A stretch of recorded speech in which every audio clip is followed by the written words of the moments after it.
जय हिंद, नमस्कार साथियों। तो कैसे हैं आप लोग। तो दोस्त मुझे उम्मीद है आप लोग बढ़िया होंगे, स्वस्थ होंगे और दोस्त अपनी तैयारी को बिल्कुल अच्छे तरीके से कर रहे होंगे। तो आइए दोस्त आज की इस वीडियो में शुरू करेंगे। टाइप नंबर 8 यानी परसेंटेज का हमारा टॉपिक चल रहा है और ये हमारा जो बुक चल रहा है दोस्त आदित्य रंजन सर का रेलवे गणित जो आया है उसी से कर रहे हैं।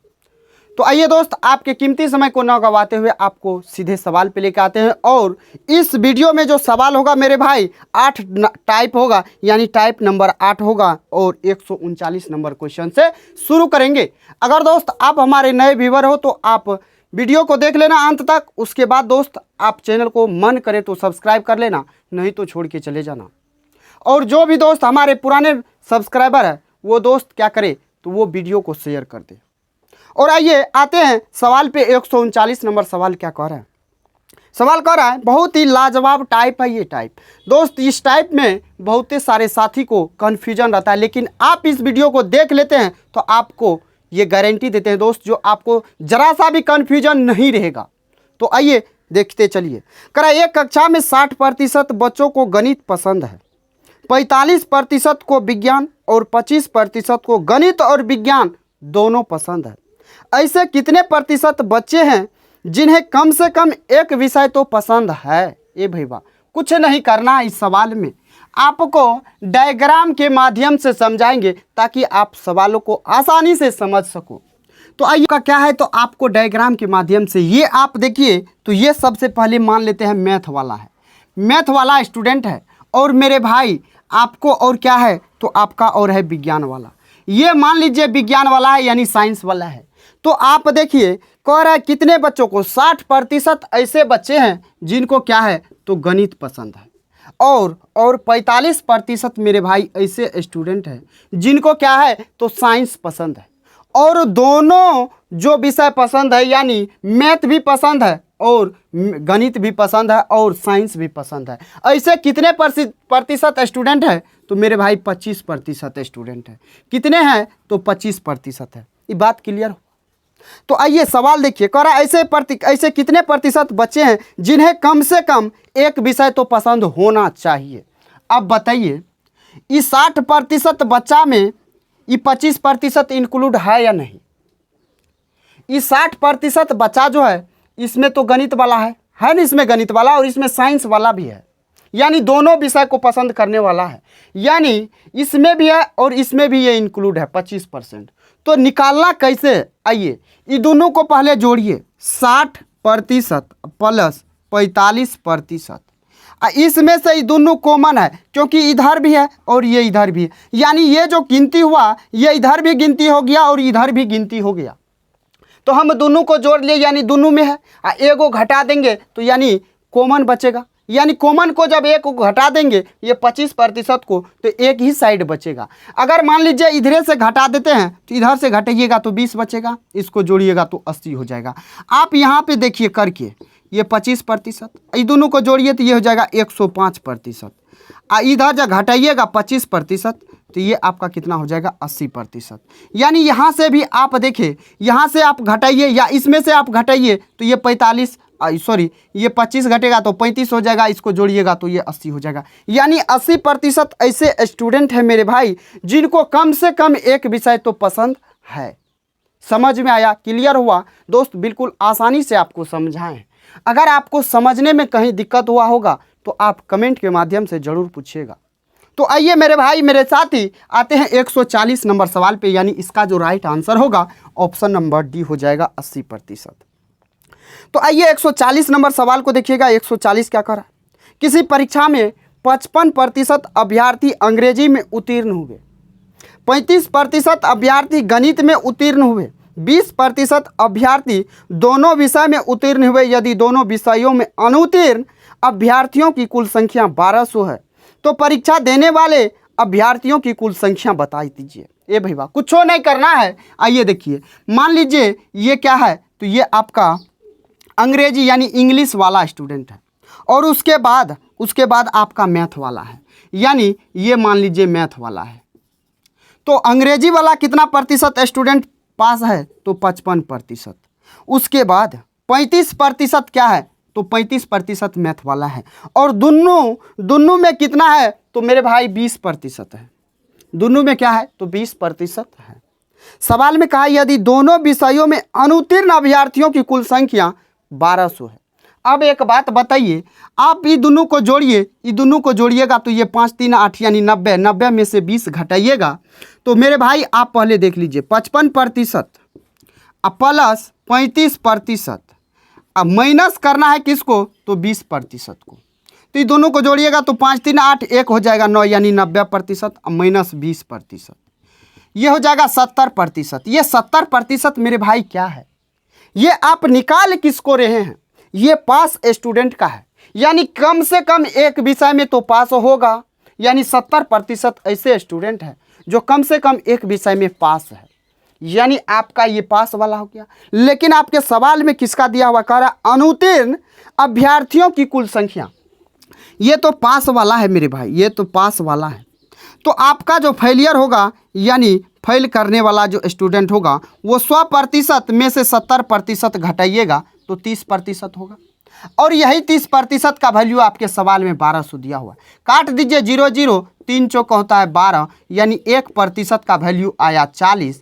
100% स्टूडेंट होगा यानी 40 गुना 100 करिएगा तो ये 400 नहीं होगा, सॉरी 4000 नहीं होगा। देखिए दोस्त, आपको समझाने के लिए इतना चीज़ की है, नहीं तो ये सवाल एक लाइन में बनता। कैसे बनता जानते हैं, कैसे बनता जानते हैं तो देखिए, मान लीजिए यहाँ से आप जोड़े या इसमें से आप घटा दीजिए तो ये 15 होगा, 15 इसमें जोड़िएगा तो कितना होगा 70 होगा या नहीं होगा, तो आप कहिएगा होगा। जब 70 में से आप घटाइएगा, सॉरी 100 में से तो 30 होगा, यानी ये जो 1200 है ये 30% का वैल्यू होगा। और आपसे पूछा क्या है, तो पूछा है अभ्यर्थियों की कुल संख्या परीक्षा देने वाले, यानी प्रतिशत कटेगा 0 0, 3 चौके 12, यानी ये हो जाएगा 4000। यानी आपका मेरे भाई एक लाइन में आंसर आता है। लेकिन आपको समझाने के लिए आप देखिए, एक भी स्टेप आपको नहीं गायब किए हैं। आप देखिए यहाँ पे 100 में से घटाएं, नहीं तो आप डायरेक्ट मौखिक भी लिख सकते थे ये 30। इसीलिए मेरे भाई आप, अगर आपको पसंद आया है तो आप वीडियो को शेयर कर देना, चैनल को दोस्त आप सब्सक्राइब कर लीजिएगा। बिल्कुल आपको ईजी तरीका से शॉर्ट मेथड देंगे ताकि आप गणित को जड़ से सीख सको और सवाल आपसे सॉल्व हो सके। तो आइए मेरे भाई आते हैं 141 नंबर सवाल पे, देखिएगा। तो सवाल कहा, एक होटल में 60% ने शाकाहारी दोपहर का भोजन किया, जबकि 30% ने मांसाहारी दोपहर का भोजन किया और 15% ने दोनों प्रकार का दोपहर का भोजन किया है। यदि 96 लोग उपस्थित थे तो कितने लोगों ने किसी भी प्रकार का भोजन ग्रहण नहीं किया, यानी कितने ऐसे आदमी है जो क्या किया है, कोई भी भोजन नहीं किया, यानी भोजन किया ही नहीं है, यानी नहीं करने वाला का पूछा है। तो आइए देखिए, ये मान लीजिए ये आपका दोपहर का भोजन क्या है, शाकाहारी वाला है, शाकाहारी वाला है, और ये जो है आपका, ये आपका मांसाहारी वाला है।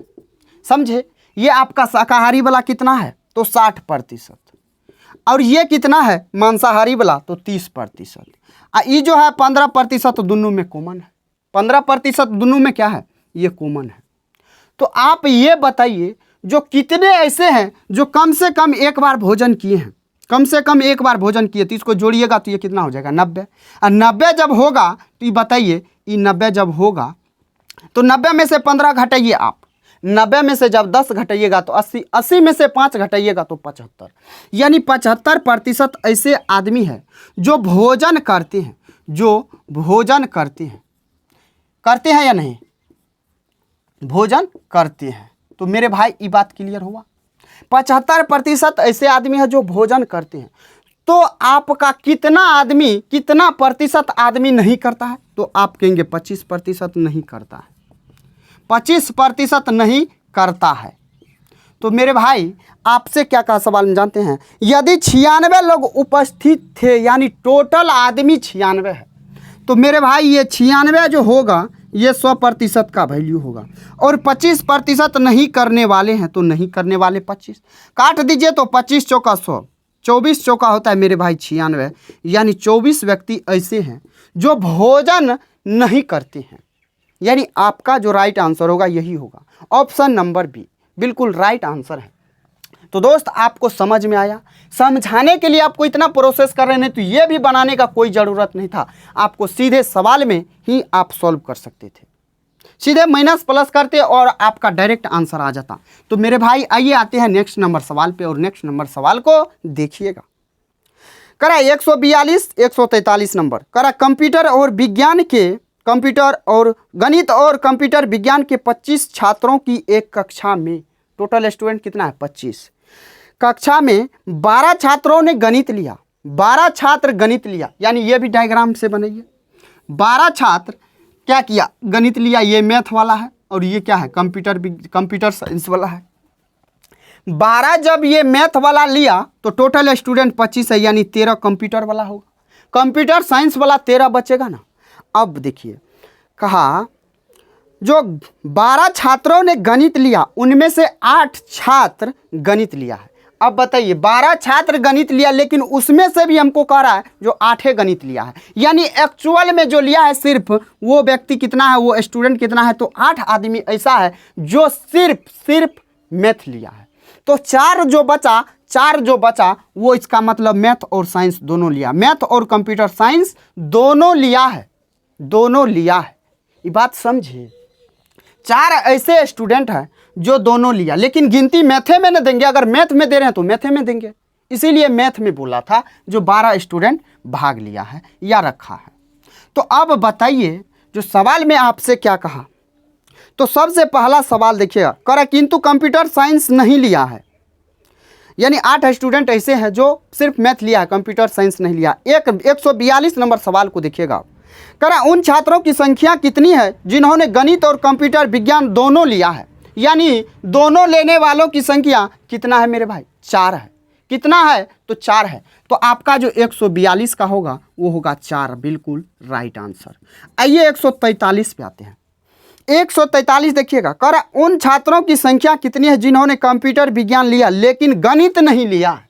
अरे कंप्यूटर विज्ञान लिया लेकिन गणित नहीं लिया, तो कितना स्टूडेंट है, 13 स्टूडेंट है। कितना स्टूडेंट है, 13 स्टूडेंट है। तो मेरे भाई आपका जो राइट आंसर होगा वो हो जाएगा 13। बिल्कुल क्लियर हुआ, समझ में आया मेरे भाई। आपको इससे आसानी में और कहीं नहीं समझा सकता है, और दोस्त आपको कहीं भी डायग्राम के माध्यम से नहीं मिलेगा, तो आपको आसानी से समझ में आ गया होगा। आइए आते हैं 144 नंबर पे, और 144 लाजवाब शानदार सवाल है। करे किसी परीक्षा में अर्थशास्त्र में 41% विद्यार्थी अनुत्तीर्ण हुए, यानी फेल हुए। भूगोल में 35% विद्यार्थी अनुत्तीर्ण हुए। इतिहास में 39% विद्यार्थी अनुत्तीर्ण हुए। इन तीनों विषयों में 5% विद्यार्थी अनुत्तीर्ण हुए। भूगोल, अर्थशास्त्र और भूगोल में 14% विद्यार्थी अनुत्तीर्ण हुए। भूगोल और इतिहास में 21% विद्यार्थी अनुत्तीर्ण हुए। इतिहास और अर्थशास्त्र में 18% विद्यार्थी अनुत्तीर्ण हुए। उन विद्यार्थियों का प्रतिशत ज्ञात करें जो केवल अर्थशास्त्र में अनुत्तीर्ण है। केवल अर्थशास्त्र में पूछा है, देखिए सवाल कितना, लेकिन सवाल का जो है ना मेरे भाई औकात मात्र 5 सेकेंड का है। तो आपसे सब्जेक्ट कितना है, सब्जेक्ट को पहले देखिएगा। आपका अर्थशास्त्र है, भूगोल है, हिस्ट्री है, यानी इकोनॉमिक्स, ज्योग्राफी और हिस्ट्री है। तो आइए देखिए आपका तीनों का कॉम्बिनेशन बनाते हैं। तीनों का कॉम्बिनेशन इसलिए बनाएंगे मेरे भाई, तीनों का कॉम्बिनेशन दिया हुआ है। तो अब देखिए, इसको मान लीजिए आप इकोनॉमिक्स, इसको मान लीजिए आप ज्योग्राफी, इसको मान लीजिए आप हिस्ट्री, समझे। अब देखिए 41% विद्यार्थी इकोनॉमिक्स में फेल है, 41% विद्यार्थी। ज्योग्राफी में कितना है तो मेरे भाई 35 है। हिस्ट्री में कितना है तो 39 है। अब देखिए कॉमन वाला बात क्या कह रहा है, तीनों विषय में 5% स्टूडेंट फेल है, इस बात रहने दीजिए साइड में। अर्थशास्त्र और भूगोल में, अर्थशास्त्र और भूगोल में, अर्थशास्त्र और भूगोल दोनों में कितना है फेल, 14%। अर्थशास्त्र और भूगोल, भूगोल और इतिहास में, भूगोल और इतिहास में कितना है तो 21% है। उस इतिहास और अर्थशास्त्र में 18, इतिहास और अर्थशास्त्र, इतिहास और अर्थशास्त्र 18। अब बताइए 41% स्टूडेंट इकोनॉमिक्स में है, लेकिन कॉमन यहाँ 14 है, यहाँ कॉमन 18 है, यानी इन दोनों को जोड़िए। आपसे सिर्फ पूछा है इकोनॉमिक्स वाला कितना प्रतिशत स्टूडेंट फेल है, कितना स्टूडेंट फेल है। ये बात पूछा है पर तीनों में जो है मेरे भाई 5% है, ये तीनों में कितना है तो 5% है। ये बात समझ में आया, क्लियर हुआ। तो अब बताइए ये 41% तो हो गया। केवल इकोनॉमिक्स का पूछा है बाबा, सुनिए ये तीनों को जोड़ के घटा दीजिए, इसमें ये तीनों घुसल है, ये तीनों घुसल है तो तीनों को घटा दीजिए।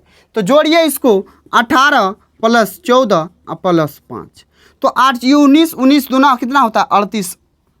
ये कितना हो जाएगा तो मेरे भाई आप देखिए इसको पहले जोड़िए, ये ऐसे नहीं, ये तीनों को जोड़ना नहीं है, ये तो तीनों में है, यानी ये इधर भी है ये इधर भी घुसल है, तो ये दोनों को जब जोड़िएगा तो इसमें से इसको घटाना पड़ेगा, क्योंकि ये 5% इस 14 में भी है और ये 18 में भी है। तो यहाँ जोड़िएगा तो 32 में से 5 घटाइएगा तो ये 27 होगा, ये हो जाएगा 41%। और जब ये घटाइएगा तो ये हो जाएगा आपका 14%। तो मेरे भाई आपको समझ में आया, क्लियर हुआ। अगर दोस्त समझ में नहीं आया तो आप वीडियो को थोड़ा सा पीछे करके एक बार फिर से देखिएगा, आपको समझ में आ जाएगा। ये देखिए क्या किए, सिर्फ इकोनॉमिक्स वाला पूछा है तो यानी इकोनॉमिक्स वाला 41%। घटाना किसको है, इस 18 और 14 को, ये 5 वाला भी है, 5 वाला तीनों में घुसल है। तो ये जो 5 वाला है ये 14 में भी होगा ये 18 में भी होगा, यानी ये 2 बार काउंट हो चुका है। जब 2 बार हुआ है यानी हमको करना है एक ही बार। जब एक बार करेंगे तो दोनों को जोड़ के 5 घटाएंगे ना, ये दोनों को जोड़ के 5 घटाएंगे तो हो जाएगा एक बार गिनती में आएगा। तो यानी ये 27 हो गया, 41 में से 27 घटाएंगे तो 14% क्या हो जाएगा, सिर्फ इकोनॉमिक्स वाला होगा मेरे भाई। समझ में आया, क्लियर हुआ। आइए आते हैं नेक्स्ट नंबर सवाल पे और नेक्स्ट नंबर सवाल को देखिएगा। सवाल क्या कह रहा है, सवाल का बहुत ही लाजवाब शानदार सवाल है। निर्देश 145 और 46 करा, एक इमारत में 30% व्यक्ति केवल कॉफ़ी पीते हैं, 40% व्यक्ति केवल चाय पीते हैं, 25% व्यक्ति केवल चाय और कॉफ़ी पीते हैं, 20 व्यक्ति केवल चाय और दूध पीते हैं और 15 व्यक्ति चाय कॉफ़ी और दूध तीनों पीते हैं। तो सवाल में कहा चाय पीने वाले और कॉफ़ी पीने वालों की संख्या के बीच अंतर। अब देखिए इसमें भी 3 चीज़ है, यहाँ देखिए सुनिए। आइए मान लीजिए कॉफ़ी पीने वाला है, ये कॉफ़ी पीने वाला है, ये चाय पीने वाला है और ये दूध पीने वाला है। तो कॉफ़ी पीने वाला कितना व्यक्ति है मेरे भाई, तो 30 व्यक्ति है। कॉफ़ी पीने वाला 30 व्यक्ति है। चाय पीने वाला व्यक्ति कितना है, चाय पीने वाला व्यक्ति को देखिएगा कितना है, चाय पीने वाला व्यक्ति कितना है तो 40 है। आज दूध पीने वाला तो नहीं दिया हुआ है, लेकिन कहा 25 व्यक्ति केवल चाय और कॉफ़ी दोनों पीते हैं, यानी इसका वैल्यू 25 है। समझे कि नहीं। कह रहा 20% केवल चाय और दूध पीते हैं, चाय और दूध पीते हैं कितने तो 20 आदमी चाय और दूध पीते हैं। सवाल में और आगे देखिएगा, कह रहा 15 व्यक्ति चाय कॉफ़ी दूध तीनों पीते हैं, यानी ये 15। सवाल में क्या कहा जानते हैं, कहा कॉफ़ी पीने वाले और चाय पीने वाले के बीच अंतर बताइए कितना है, अंतर बताना है। यानी ई घेरा में जितना भी होगा ये चाय पीने वाला होगा और ई घेरा में जितना होगा ये कॉफ़ी पीने वाला होगा। तो अंतर करना है टी माइनस क्या करना है, टी माइनस कॉफ़ी करना है। टी माइनस कॉफ़ी करना है तो टी वाला में आइए, 40-20 कितना होता है, 40-20 60 40 कितना हो जाएगा तो 60। यहाँ देखिए ये 60 हो गया, ये दोनों को जोड़िएगा तो 40 हो जाएगा, यानी 100 हो गया। 100 हो गया मेरे भाई। घटाइए इसको, इस घेरा में जितना भी है तो इस 40 हो गया, 30 हो गया तो 70 जब घटाइएगा तो ये हो जाएगा 30%। ये क्या हो जाएगा 30% हो जाएगा। तो देखिए कितना बड़ा सवाल था, लेकिन सवाल का औकात देखिए 5 से 10 सेकेंड में आपका आंसर आ जाता है। ये समझाने में आपको टाइम लगा है। तो मेरे भाई क्लियर हुआ।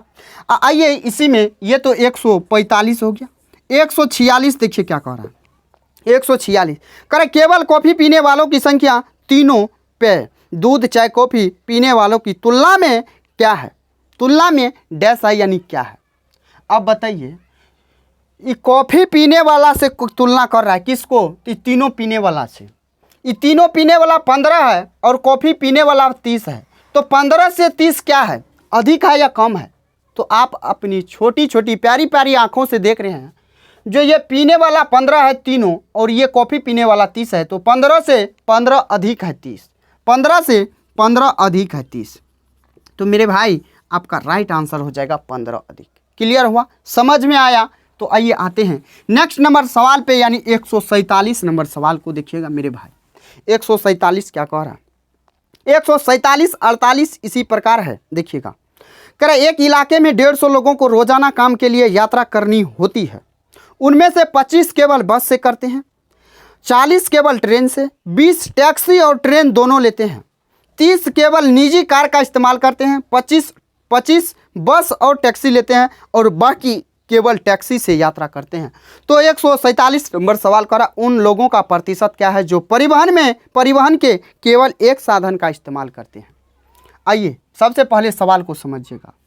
देखिए ये आप मान लीजिए क्या, तो आप ऐसे मत समझिए, देखिए डायरेक्ट आपको लिख के बताते हैं। देखिए बस से कितना करने वाला आदमी है, तो मेरे भाई बस से कितना यात्रा करने वाला है, तो 150 लोगों को रोजाना जाना है, 25 केवल बस से जाते हैं 25, उसके बाद जाता है ट्रेन से। ट्रेन से कितना आदमी जाता है, तो ट्रेन से जाता है 40 आदमी। उसके बाद टैक्सी और ट्रेन से, यानी टैक्सी और प्लस ट्रेन से, टैक्सी और ट्रेन से कितना आदमी, तो 20 आदमी। 30 आदमी सिर्फ कार से जाता है, कार से कितना, तो 30 आदमी। उसके बाद 25 बस और टैक्सी से, बस प्लस टैक्सी से, बस और टैक्सी से कितना आदमी, तो 25 आदमी। अब बताइए क्या कहा सवाल जानते हैं, कहा किसी न किसी एक से जाना चाहिए उसको, यानी जाना है वो व्यक्ति कितना है, उसका प्रतिशत कितना है। अब बताइए बस से जा रहा है 25, ट्रेन से जा रहा है कितना, तो 40, अब कार से जा रहा है 30, तो ये तीनों को पहले जोड़िए। यहाँ तो देखिएगा तो दोनों से जा रहा है, ये भी जा रहा है दोनों से, यानी 40 30 70, 40 30 कितना हो जाएगा 70, 70 और 25 कितना हो जाएगा 95, 95 हो गया मेरे भाई, जो एक साधन से क्या कर रहे हैं, परिवहन कर रहे हैं, यानी जा रहे हैं।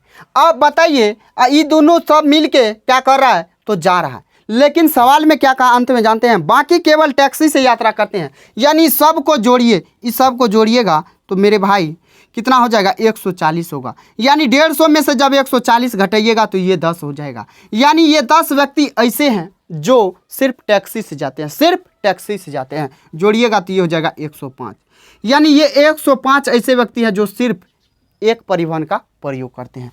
तो इसका प्रतिशत पूछा है, यानी 105/150 गुना हो जाएगा कितना 100%। काट दीजिए, सॉरी प्रतिशत नहीं कटेगा, तो 50 से काटिए 2 बार, 50 से काटिए 3 बार में, 3 से काटिए 3 तिया 9, 3 5 15, 35 दुना होता है कितना 70%, यानी 70% ऐसे व्यक्ति हैं जो सिर्फ एक परिवहन का प्रयोग करते हैं। तो मेरे भाई मेरे साथ ही क्लियर हुआ, समझ में आया। यानी आइए 148 नंबर सवाल पे, 148 नंबर सवाल को देखिएगा। करा इन सभी में से कितने लोग यात्रा के लिए टैक्सी का इस्तेमाल करते हैं, टैक्सी का इस्तेमाल करते हैं, यानी टैक्सी जिस में शामिल होगा वही हो जाएगा हमारा राइट आंसर। टैक्सी इसमें है, यानी 20 25 कितना हो जाएगा 45 10 कितना हो जाएगा 55, यानी आपका राइट आंसर क्या हो जाएगा 55 हो जाएगा। तो मेरे भाई क्लियर हुआ, समझ में आया। आइए आते हैं नेक्स्ट नंबर सवाल पे, और नेक्स्ट नंबर सवाल को देखिएगा क्या कह रहा है, सवाल को देखिए और पढ़िए दोस्तों मेरे साथ ही। अब आते हैं टाइप नंबर 9 पे, और यहाँ से लाजवाब शानदार सवाल हमारा शुरू होता है।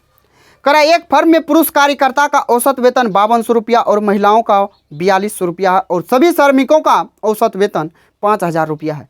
तो फर्म में पुरुष श्रमिकों का प्रतिशत क्या है। अब इस सवाल को एलिगेशन मेथड से सॉल्व करना है। कैसे करना है, तो मेरे भाई आप एलिगेशन अगर पढ़े हैं तो आपको पता होगा, अगर नहीं पढ़े हैं तो नहीं पता होगा, लेकिन जिसको पता नहीं है आइए पता करते हैं।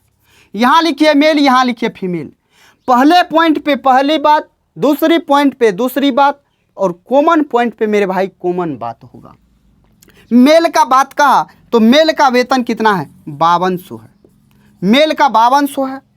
फीमेल का कितना है तो 4200 है। यहाँ जो कॉमन है यानी सभी श्रमिक का वेतन कितना है तो 5000 है, तो 5000 हो जाएगा।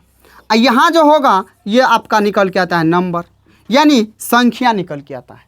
इसमें से जब घटाइएगा तो ये हो जाएगा 5000 में से जब 4200 घटाइएगा तो 800, 5200 में से 5000 घटाइएगा 200, ये रेशियो 2 1 2 और 2 चौके 8, यानी पुरुष 4 है तो महिला 1 है, पुरुष 4 है तो महिला 1 है। तो कह रहा फॉर्म में पुरुष श्रमिकों का प्रतिशत बताइए।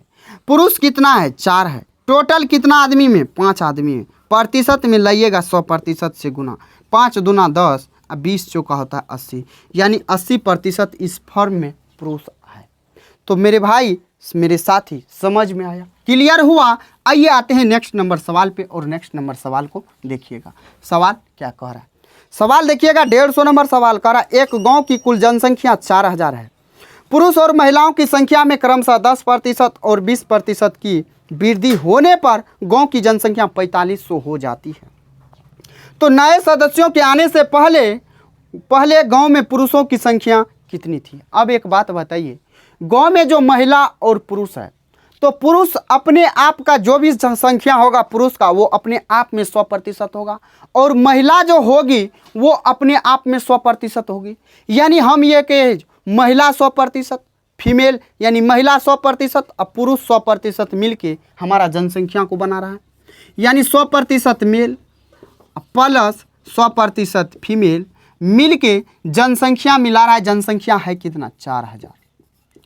आई 4000 यानी 100% मेल में 10% का वृद्धि हो रहा है, तो जाके क्या हो रहा है, और 20% का फीमेल में वृद्धि हो रहा है, तो जाके हमारा 500 इंक्रीज हो रहा है जनसंख्या। यानी हम ये कहें जो 10% मेल बढ़ा, 20% फीमेल बढ़ी, तो जाके हमारा 500 क्या हुआ? वृद्धि हुआ है जनसंख्या में।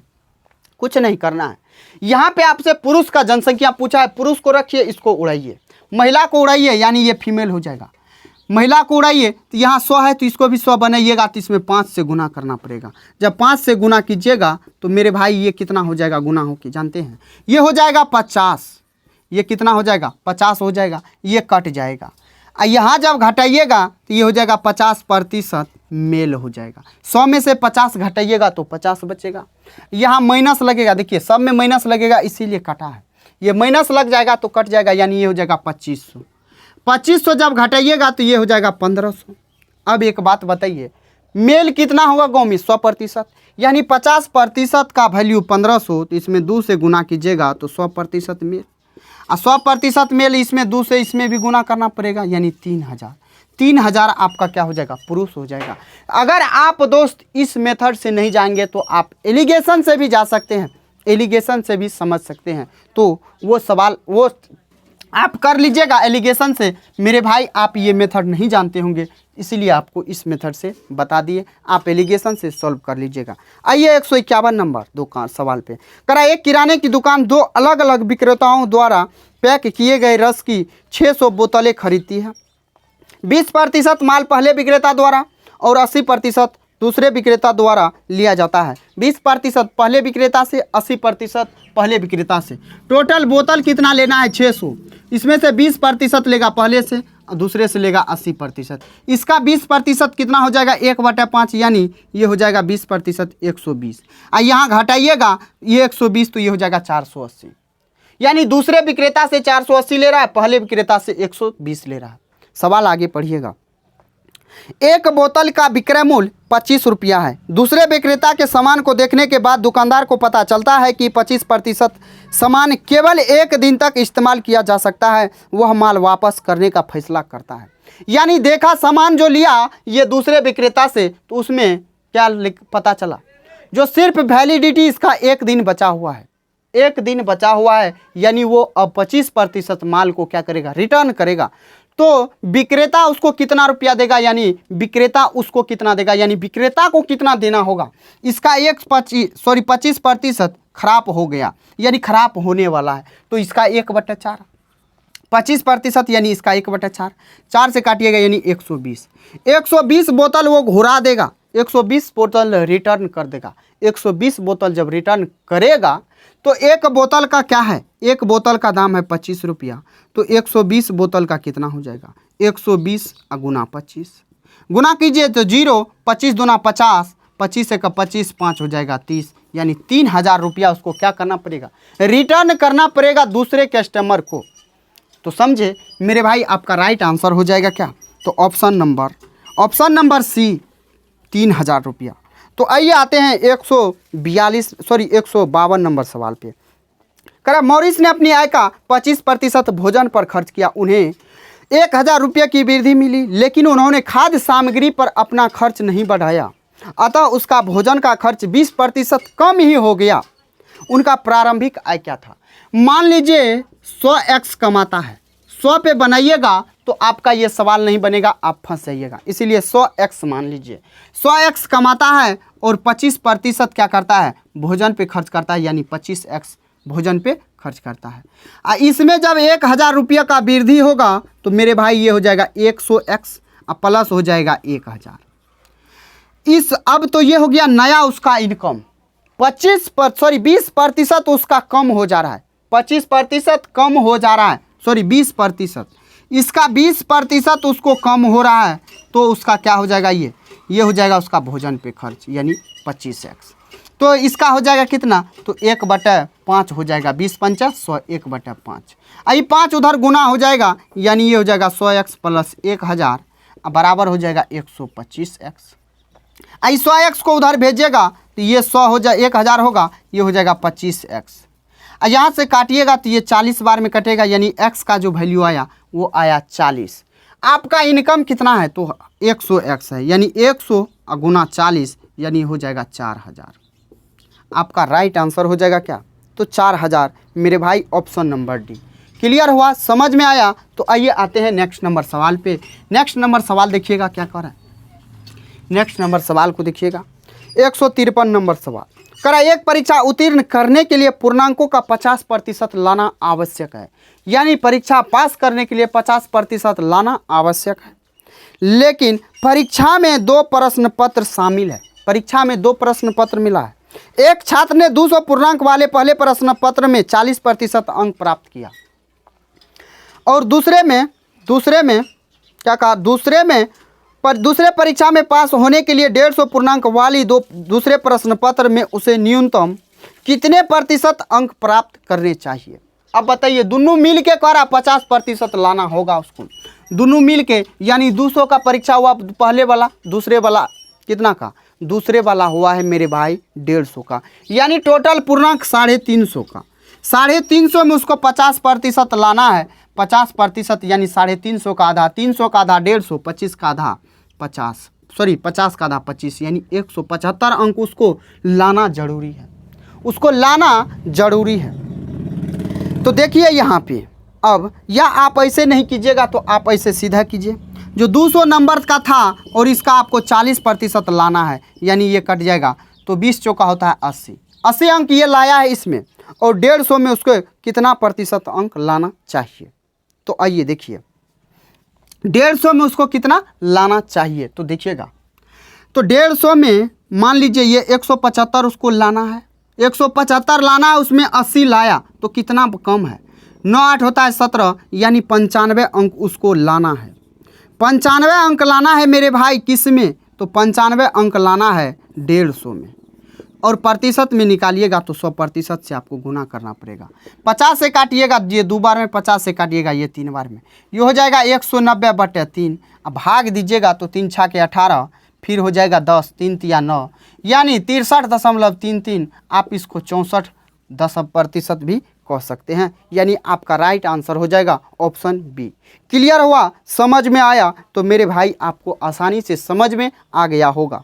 तो दोस्त, आज की इस वीडियो में इतना ही, और फिर आएगा नेक्स्ट वीडियो और आपको पूरा ये परसेंटेज खत्म हो जाएगा। तो मेरे भाई, अगर आपको वीडियो पसंद आया है तो वीडियो को लाइक करना, चैनल को सब्सक्राइब कर लेना। तो चलिए फिर मिलते हैं नेक्स्ट वीडियो में, तब तक के लिए जय हिंद, बाय बाय, टेक केयर।